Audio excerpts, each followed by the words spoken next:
जनता दिखाना चाहती है सच्चाई, वो नहीं देखते। ना जनता से कोई संवाद होता है, ना ग्रामीणों से कोई संवाद होता है। हरा हरा चीज़ जो है अधिकारी घेरवा करके दिखवाते हैं, किराए पे सामान लगा करके लगवाते हैं। मुख्यमंत्री जी का हेलीकॉप्टर उड़ जाता है, वो किराए वाला सामान उठा के लोग ले जाता है। बत्तख भी लोग लाता है तो वो भी किराए पे लाता है। ये हकीकत है। अब ये 2 अरब 25 करोड़ 78 लाख रुपए कहाँ खर्च हो रहे? ये पूरी तरीके से ये अधिकारियों की लूट की छूट की यात्रा है। जो पैसा जनता पे खर्च होना चाहिए वो पैसा जो है अधिकारी जो है लूटा जा रहा। थाना चले जाइए, ब्लॉक चले जाइए, लोग परेशान हैं। दाखिल खारिज लैंड सर्वे जो हो रहा था, कितनी लोगों की शिकायतें आ रही, लोग कितने परेशान हैं, जो हकीकत है। स्मार्ट मीटर से लेकर के सभी लोग जो हैं इस मौजूदा सरकार से परेशान हैं। पेपर लीक हो जाता, मैट्रिक का परीक्षा हो या बीपीएससी का परीक्षा, ऐसा कोई परीक्षा ना हुआ हो जिसमें नीतीश जी के राज में पेपर लीक ना हुआ हो। हम लोग भी 17 महीने रहे सरकार में, हम लोगों ने भी 5 लाख लोगों को नौकरी दिया, बीपीएससी से परीक्षा कराया, विज्ञापन जारी हुआ और नियुक्ति पत्र हाथ में मिला मात्र 3 महीने में, विदाउट एनी पेपर लीक। इनके सरकार में केवल पेपर लीक, तो सरकार ही लीक है। तो हम सब लोग जो है आज नवादा पहुँचे हैं। नवादा की भी अलग समस्या होंगी, जो कार्यकर्ता अलग अलग पंचायतों से सभी लोग आ रहे हैं। 5 विधानसभा यहाँ ज़िले में पड़ता है और सभी जगह के वर्कर जो हैं यहाँ पहुँचेंगे और समस्याओं से अवगत कराएंगे और संगठन में क्या सुधार लाना चाहिए उस पर भी विचार हम लोगों की होगी। तो और कोई अगर आप लोगों का सवाल होगा। सवाल है कि आज दिल्ली में एक महिला मुख्यमंत्री को भारतीय जनता पार्टी ने बनाया, कैसे देखते हैं? क्योंकि आप महिलाओं के साथ संवाद कर रहे हो और महिला मुख्यमंत्री बनाया जाए, कैसे देखते हैं? अच्छी बात है। भाजपा चुनाव जीती है दिल्ली में, जनता ने, लोकतंत्र की यही खूबसूरती है कि भाई जनता जो है सरकार बनाती है, चुनती है, प्रतिनिधि को चुनती है। तो भाजपा को मैंडेट मिला। उम्मीद करते हैं कि जो वादे भाजपा के लोगों ने किया है दिल्ली के लोगों से, वो जुमले तक ही केवल जो है सीमित ना रह जाए। अब महिला मुख्यमंत्री बनी है, पहले से भी लोग उनको जानते हैं, एमसीडी में भी लोगों ने उनको देखा है, जगह जगह पर लोगों ने देखा है। अब हमको लगता है कि मुख्यमंत्री का पद एक बड़ा जिम्मेदार पद है। कम से कम उस जिम्मेदार और गरिमामय पद का गरिमा ज़रूर रखेंगे। नवादा की 2 व्यक्ति की मौत हुई थी, क्या उस परिवार से तेजस्वी यादव मिलने जाएंगे? नवादा की 2 व्यक्ति का जो है रेलवे स्टेशन भगदड़ में मौत हुआ था, उस परिवार से नातों के लिए देखिए, लगातार जो है बिहार के लोगों की सबसे ज़्यादा मृत्यु हुई, घाट से लेकर के रेलवे स्टेशन तक, प्लेटफॉर्म तक। कोई भी आप देखिएगा, जिम्मेदारी या जवाबदेही किसी पर तय नहीं हुई कि आखिर इस भगदड़ का जिम्मेवार कौन है। किसी पे तय होना चाहिए ना। बाकायदा से रेल मंत्री को तो इस्तीफा देना चाहिए। जब आपको पता है एक स्टेशन की ये हालत नहीं है, बहुतों स्टेशन की ऐसी हालात हैं, तो आपको व्यवस्था रखनी चाहिए। वो व्यवस्था में ये लोग फेल हो चुके हैं। कुव्यवस्था, लोगों को छोड़ दिया गया है, जिसको जैसे मन है वैसे पकड़ रहा है। कोई प्रशासन नाम की चीज़ चाहे स्टेशन पे या घाट पे नहीं दिख रही। घाट पे केवल वीआईपी घाट अगर छोड़ दीजिए तो उसके अलावा कहीं इंतज़ाम नहीं है। तो जो श्रद्धालु जो हैं, श्रद्धालुओं की लगातार जो है मौतें हो रही हैं, तो कम से कम सज़ा तो किसी को मिलना चाहिए ताकि ये लापरवाही जो है आगे ना हो। लेकिन इस सरकार से कोई उम्मीद भी नहीं है। जो गलती करता उसको ये लोग प्रमोशन देते हैं। वही हाल बिहार सरकार का भी है।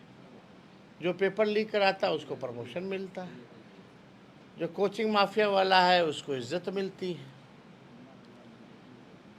तो यहाँ पूरी तरीके से उन सभी परिवार के प्रति हम लोगों की संवेदना है और आगे दोबारा ऐसी ना घटना हो इसके लिए व्यवस्था होनी चाहिए। और बताओ, जांच कमेटी बनाएगी मात्र 2 सदस्यों की, खाना पूर्ति के लिए। 10 दिन बाद किसी को याद नहीं रहेगा। ये केवल आई वॉश है, किसी पे कार्रवाई नहीं की है। बताइए, इससे ज्यादा दुर्भाग्य की क्या बात है? कुंभ के आयोजन को आप कैसे देख रहे हैं? आप कुंभ नहाने के आए आप गए हैं और आप हो लीजिए ना, पहले आप लोग हो लीजिए। सर, ममता बनर्जी का कहना है कि मृत्यु ये जो महाकुंभ है वो मृत्यु कुंभ है। अब देखिए, अब बिहार के बारे में बात किया जाए। राम को काल्पनिक एक आखिरी राम को काल्पनिक बताने वाले जीतन राम मांझी कुंभ में स्नान कर लिया। वो बोले कि 50-10 लाख सर, नवादा के बारे में बताया। सर, बिहार में जो मुस्लिम वोटर्स हैं उनका जो भरोसा है आरजेडी से कम होता जा रहा है, इसका क्या हो गया? क्या रिपोर्ट है आपके पास? कोई डेटा है? कोई आधार है क्या? एक सवाल है, उसको पूरा होने दीजिए। कोई आधार है आपके पास? यार आपको हमारे बूथ रिपोर्ट के हिसाब से तो अलग बात है। आपका कोई रिपोर्ट होगा तो आपका है। चलिए,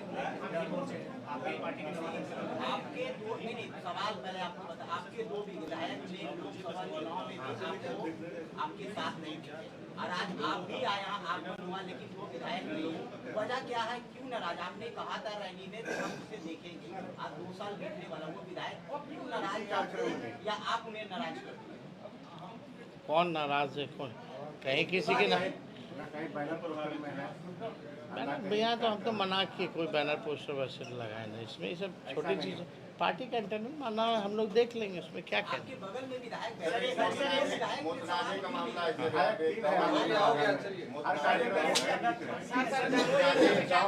प्रखंड में वहाँ के लोग आपसे विस्थापित किया जा रहा है, वहाँ के लोग आपसे मिले भी होंगे, इसके बारे में सर क्या है? कल मिले हम लोग, देखते हैं उसमें पिटिशन उन लोगों ने दिया है, देख लेते हैं।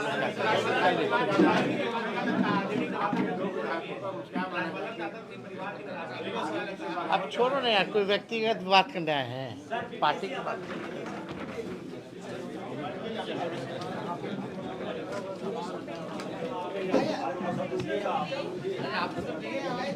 कर ली है और हमारे बिहार में 10,000 बहनों ने ऑनलाइन सदस्यता ग्रहण कर ली है। लेकिन हमारा लक्ष्य है कि बिहार में लगभग 80,000 पोलिंग बूथ है, कम से कम एक पोलिंग बूथ पे एक महिला को कांग्रेस की विचारधारा, कांग्रेस के संगठन से जोड़कर उनके आर्थिक, राजनीतिक और सामाजिक सशक्तिकरण की तरफ बढ़ेंगे। और लक्ष्य है 10,000 हम पर सदस्य बना चुके हैं, लेकिन हमारा लक्ष्य 80,000 बहनों को पार्टी संगठन से जोड़कर ताकत देने का है। और अखिलेश जी हमारे साथ कंधे से कंधा, उन्होंने कहा है हमें ताकत देंगे और इस लक्ष्य को खुद अखिल भारतीय महिला कांग्रेस की राष्ट्रीय अध्यक्ष, मुख्यालय मेरा दिल्ली में है, इंदिरा भवन, लेकिन मैं अपना मुख्यालय चुनाव तक, बिहार का अंतिम वोट पड़ने तक पटना में जो है वो मैं शिफ्ट कर रही हूँ, ताकि मैं खुद आबादी को यहाँ बैठकर संगठन मजबूत करके ताकत दूं। मैं विश्वास दिलाती हूँ हमारी आशा वर्कर बहनें, आंगनबाड़ी बहनें, हमारी मनरेगा में काम कर रही बहनें, हमारी हर क्षेत्र में काम कर रही बहनों के लिए अगर कहीं अन्याय अत्याचार हो रहा है तो हम इसे सुनिश्चित करेंगे। उनके हक और अधिकारों की लड़ाई को हम बिहार की भूमि पर पूरी तरह से लड़ेंगे। और विश्वास है कि समय आज जैसे जैसे नजदीक आएगा, श्री राहुल गांधी जी, मल्लिका अर्जुन खड़गे साहब और प्रियंका गांधी जी ने वायदा किया है कि अलका तुम निकलो मिशन पर। राहुल, प्रियंका जी ने भी पूरा महिलाओं की इस आबादी को ताकत देने का वायदा किया। और जब महिला कांग्रेस के हम लक्ष्य की तरफ जब बढ़ेंगे तो प्रियंका गांधी जी भी इन 80,000 महिला की जो हमारी बूथ कार्यकर्ताओं के अपने सम्मेलन को संबोधित करने इसी धरती पर आएगी और हम मिशन बिहार सफल होगा, ये मुझे पूरा विश्वास है। मैं एक बार फिर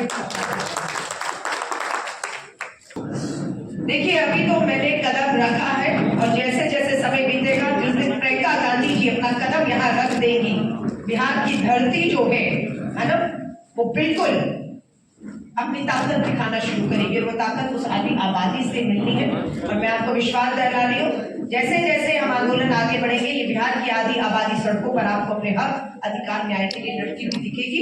और जहां तक चुनावों की बात है, हम लोगों ने पिछली 7 महिलाओं को टिकट दिया है और अभी अध्यक्ष जी ने बात की है, हम अपना खुद महिलाओं का सर्वे करा रहे हैं। आप देख रहे हैं कितनी महिलाएं खड़ी है। अखिलेश जी ने कहा जो सक्षम महिलाएं होंगी, जो चुनाव होगी, उन सबको हम लोग उनकी जो है हम लोग स्वीकार करेंगे एप्लीकेशन और उनको ताकत देने का काम आज से शुरू कर रहे हैं। अपहरण का उद्योग चलता था, फिरौती कहाँ वसूला जाता था, ये सब भी तो जरा ज्ञान प्राप्त कर लेना। उनको ज्ञान अभी कहाँ है, अनुभव की कमी है। कुछ अनुभव ले ले। ऐसे ही कुछ कागज जारी कर देने से वो मुख्यमंत्री का पद उनको नहीं मिलने वाला है। वो सपना देखते रहे। कांग्रेस को राहुल गांधी ने कहा है महिला बनी है दिल्ली में, तो कांग्रेस को कोई भी आपत्ति हो सकती है। कांग्रेस कब से महिला समर्थक हो गई? कांग्रेस की महिला का मतलब एक ही होता है कि उनके परिवार की जो महिला होंगी वही शासन कर सकती हैं। आम कार्यकर्ता जो महिला है उसको बर्दाश्त नहीं कर सकती। राहुल गांधी ने कहा कि मायावती साथ नहीं आ रही, हम लोग के साथ आती जब बीजेपी। वो अपना जाने, उसमें हमको क्या प्रतिक्रिया देनी है। वो मायावती जी जवाब देंगी, वो देंगी। आर.के. सिंह ने बयान दिया है, अपनी पार्टी का सवाल खड़ा कर रहे हैं सर। सीएम के कह रहे हैं कि ये यात्रा नहीं, दुर्गति यात्रा है। तेजस्वी जी को प्रगति से क्या मतलब? तेजस्वी जी को प्रगति का कुछ अनुभव है, कुछ काम किए हैं, तो काम करेंगे तब न प्रगति का मालूम होगा। ये बिहार 2005 के बाद का जो बिहार आज बन के खड़ा है, ये उसी यात्रा का परिणाम है। और मुख्यमंत्री नीतीश कुमार जी हर जिले में जाते हैं, घूमते हैं, वहाँ का जो बचा हुआ काम है उसका अध्ययन करते हैं, उसकी स्वीकृति देते हैं, उसका कार्यान्वयन होता है। तो ये सब प्रक्रियाओं से उनको कोई मतलब नहीं है। उनको कुछ बयान देना है तो बयान देते रहे, उसका कोई फर्क नहीं पड़ता। का दावा कर रहे हैं सर वो। मुख्यमंत्री का सपना देखना किसी के लिए कोई रोक है? सपना आप नहीं देखते हैं? आप भी रात में आज सपना देख लीजिएगा कि पूरी दुनिया का आप प्रधानमंत्री, पूरे दुनिया पर शासन आप कर लीजिए। आप भी आज सपना देख लीजिएगा और सुबह उठिएगा तो पता नहीं चलेगा कि क्या सपना देखे थे।